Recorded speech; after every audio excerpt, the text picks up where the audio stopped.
Hey there. This is Alora from Forward Summit, and welcome to this week's live stream. This week, I want to talk about something that kind of came up by surprise. I got a phone call in the last few days from someone that I've worked with for a very long time who suddenly found herself in a very, very difficult situation.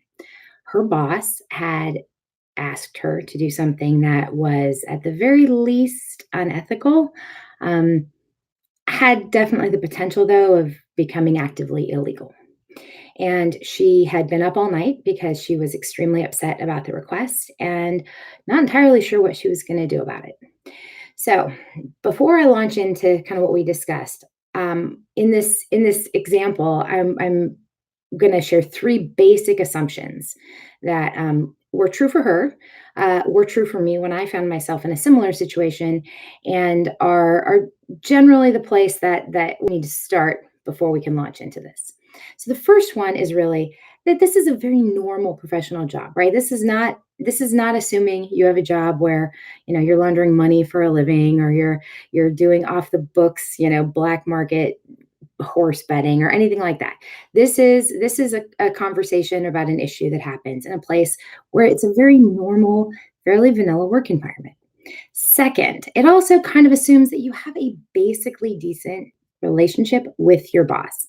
It doesn't assume that your boss is Satan. It doesn't assume that you can't stand each other. It doesn't assume that he's trying to get you fired.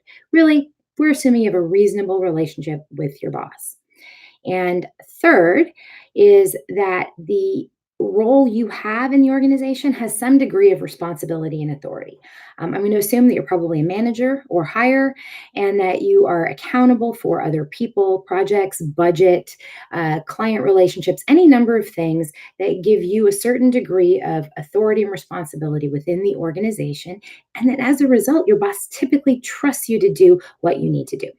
So, having said that, now I want to talk about some tactics for ways you can start to peel back the onion in this really, really awkward situation. So, first is to remember something really important. Most of the time, if a fundamentally decent person asks you to do something that is unethical or illegal, it's probably because they're acting from a place of fear. Now, this is super important to keep in mind because as human beings, when we're afraid, we don't function as rationally as we could and like to under other circumstances. So it's safe to start with the assumption that if he is asking me something that is really kind of not okay, he's probably afraid of something. He could be afraid of for his own job, he could be afraid of getting caught in something that, he didn't intend, any number of things that could be inspiring fear.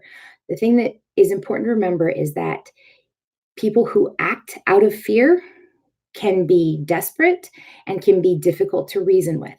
So always keep that in mind when trying to have a conversation with somebody in that state.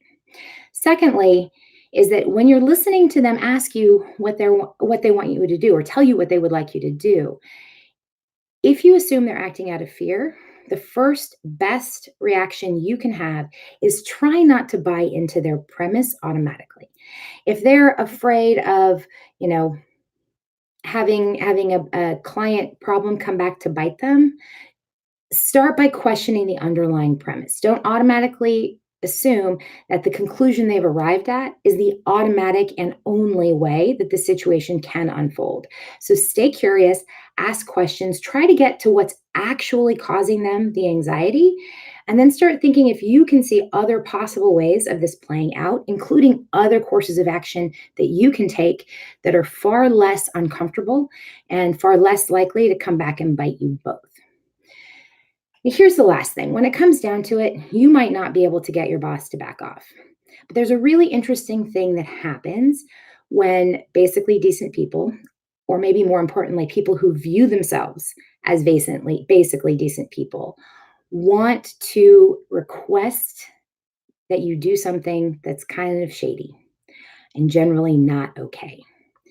So here's what often happens, and that is that they will make the request, but not quite make the request. They'll use soft language that leaves a lot of implication and leaves a lot of area for interpretation. And it's for a couple of reasons, right? First of all, And most importantly, though, it's because they don't want to think of themselves as someone who is asking you to do something that is completely against the law. Your boss is rarely going to come out to you and say, "Hey, great, I want you to go commit fraud for me." They're not going to do that. They might say, "Hey, you know what? Can you adjust this report a little bit because it's causing us a little bit of a problem, or we're not quite ready to, to claim that particular loss. Can you adjust the books for this month and move it to next month?" Whatever it is, however they're asking it, I promise you, their first intent is to get you to agree to do it without having to be too terribly explicit. So, if you find that you can't talk them out of it, you can't find a way around it, you can't come up with another way to get them what they're really after, and you really are absolutely not comfortable with the request that's being asked, what I have found, blunt as it feels, is to look at them and say, "I was not expecting that I was hired to commit fraud," or whatever it is.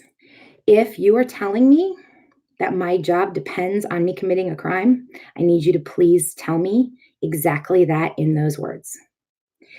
Now, that is kind of a nuclear option, and it definitely could come back later and create some relationship problems if he really resents being put on the spot like that. But here's the thing, if you tell him that's what he has to say to you in order to get you to do it, most of the time he'll back off and he'll drop the request.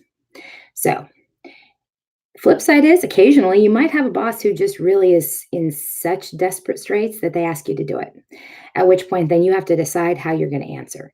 But once you strip away the ambiguity and you strip away all of the fuzzy, soft language that makes it easy to ask something that's kind of not okay, it's going to be a lot easier for him to back away from the request, and it's going to be a lot easier for you to make a decision about what you are and are not okay with actually doing. So, when in doubt, don't let them off the hook. Don't leap to conclusions and don't fill in the blanks. If somebody's asking you to do something that is not okay, particularly if it's someone who has a position of authority over you in any way, and it's not just a boss, right? It could be a business partner, it could be, geez, it could be a parent, it could be any number of other, roles of authority in your life that have influence over your future and your security. Make them be explicit if that's the only course you have left. So, fortunately, the situation that I was talking about last week has worked out fairly well. But like I said, I have run into this before, and it's certainly something that can happen. And the gray area in between what's okay and what's not is laced with fuzzy, soft, indirect language. Don't let them get away with that if they're asking you to put your neck on the line. So, that's it for today. I will leave you with one question as always, which is, how far do you think you would really be willing to go if someone asked you directly? More often than not, most of us are clear on that. In any event, have a great week. I will talk to you next week and stay out of trouble. Bye.